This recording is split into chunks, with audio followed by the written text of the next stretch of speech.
ഇന്ന് നമ്മൾ ചോറിൻ്റെ കൂടെ കഴിക്കാൻ പറ്റിയ നല്ലൊരു മോര് കറിയാണ് തയ്യാറാക്കാൻ പോകുന്നത്. അതിന് വേണ്ടിയിട്ട് ഞാനിവിടെ ഒരു പാക്കറ്റ് തൈര് എടുത്തിട്ടുണ്ട്. ഇനി നമുക്കതൊരു പാത്രത്തിലേക്ക് ഒഴിച്ചു കൊടുക്കാം.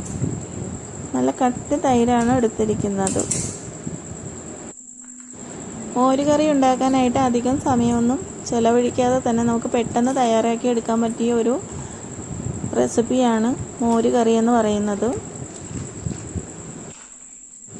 ഇനി നമുക്ക് വേണ്ടത് ഉള്ളിയാണ്. അപ്പോൾ ഞാനിവിടെ സവാള ചെറുതായിട്ടൊന്ന് അരിഞ്ഞെടുത്തിട്ടുണ്ട്. കൂടെ തന്നെ കറിവേപ്പില വേണം, അതുപോലെ ഒരു ചെറിയ അല്ലി വെളുത്തുള്ളി വേണം. ഈ എടുക്കുന്ന വെളുത്തുള്ളി നല്ല വലുപ്പത്തിലുള്ളതായതുകൊണ്ട് ഞാൻ ഒരെണ്ണം മാത്രമേ എടുത്തിട്ടുള്ളൂ.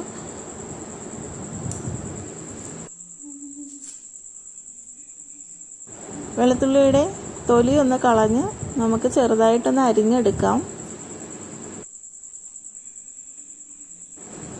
ഇനി അതിൻ്റെ കൂടെ നമുക്ക് ഒരു 2 വലിയ പച്ചമുളക്, എരിവില്ലാത്ത പച്ചമുളക് ആയതുകൊണ്ട് 2 എണ്ണം, എരിവുള്ളതാണെങ്കിൽ 1 എണ്ണം എടുത്താൽ മതിയാകും. ഇനി ഒരു ചെറിയ കഷ്ണം ഇഞ്ചി വേണം, അതും കൂടെ ഒന്ന് തൊലി കളഞ്ഞ് നന്നായിട്ട് അരിഞ്ഞു വയ്ക്കാം. കൂടെ തന്നെ ചെറിയ ജീരകവും ആവശ്യമുണ്ട്. ഇനി നമുക്ക് മോര് കാച്ചുന്നത് എങ്ങനെയെന്ന് നോക്കാം. അടുപ്പത്ത് ഒരു പാൻ വെച്ച് കൊടുക്കുക. പാൻ ഇനി താളിപ്പിന് ആവശ്യത്തിനുള്ള എണ്ണ ഒഴിച്ചു കൊടുക്കാം. എണ്ണ ചൂടായി വരുമ്പോൾ അതിലേക്ക് കടുക് പൊട്ടിക്കാം. കൂടെ തന്നെ നമുക്ക് ഉലുവയും കൂടെ ചേർത്ത് കൊടുക്കാം.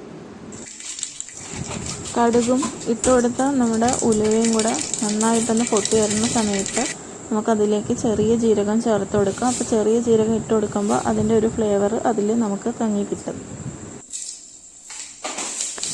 ഇനി നമുക്ക് ഇഞ്ചിയും വെളുത്തുള്ളിയും ചെറുതായിട്ട് അരിഞ്ഞത് ഇതിലേക്ക് ചേർത്ത് കൊടുക്കാം. മോര് കറിക്ക് ഇഞ്ചിയും വെളുത്തുള്ളിയും ചേർക്കുന്നത് നല്ലതാണ്. അപ്പോൾ അതും കൂടെ ചേർത്ത് കൊടുത്തിട്ട് നന്നായിട്ടൊന്ന് മിക്സ് ചെയ്തെടുക്കാം. 2 തണ്ട് കറിവേപ്പിലയും കൂടെ ഇതിലേക്ക് ചേർത്ത് കൊടുക്കാം. ഈ ഒരു സവാള ചെറുതായിട്ട് അരിഞ്ഞത് ചേർത്ത് കൊടുക്കാം. ഇനി ഇതിലേക്ക് 2 പച്ചമുളക് അരിഞ്ഞു വച്ചിരിക്കുന്നതും കൂടെ ചേർത്ത് കൊടുത്ത് നന്നായിട്ടൊന്ന് മൊരിച്ചെടുക്കാം.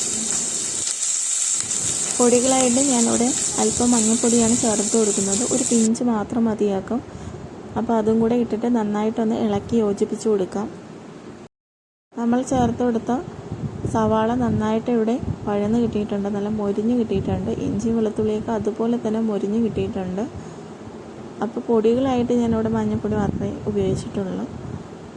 വേണമെങ്കിൽ ഇച്ചിരി മുളക് പൊടിയും കൂടെ ചേർത്ത് കൊടുക്കുക. ഒരു പിഞ്ച് മാത്രം ചേർത്താൽ മതിയാക്കും. മോര് കറിക്ക് നമുക്ക് മുളക് പൊടിയുടെ ആവശ്യമില്ല. എന്നാലും എരിവ് വേണം എന്നുണ്ടെങ്കിൽ മാത്രം ഒരു പൊടിക്ക് മുളക് പൊടി ചേർത്ത് കൊടുക്കുക. ഇനി നമുക്കിതിലേക്ക് നമ്മുടെ തൈര് ഒഴിച്ചു കൊടുക്കാം. നല്ല കട്ടി തൈര് ഒഴിച്ചു കൊടുക്കാം. ഇനി അതിലേക്ക് ആവശ്യത്തിനുള്ള വെള്ളം ചേർത്ത് കൊടുക്കാം. ഒഴിച്ച കറിക്ക് ആവശ്യത്തിനുള്ള വെള്ളവും കൂടെ ഒഴിച്ചു കൊടുക്കാം. ഇനി ആവശ്യത്തിന് ഉപ്പ് ചേർത്ത് കൊടുക്കാം.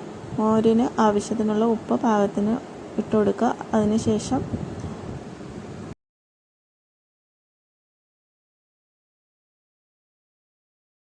ഒരു 5 മിനിറ്റ് മീഡിയം ഫ്ലെയിമിൽ വെച്ചൊന്ന് ചെറിയൊരു തിള വരുന്നത് വരെ വയ്ക്കുക. അധികം തിള വരാൻ പാടില്ല.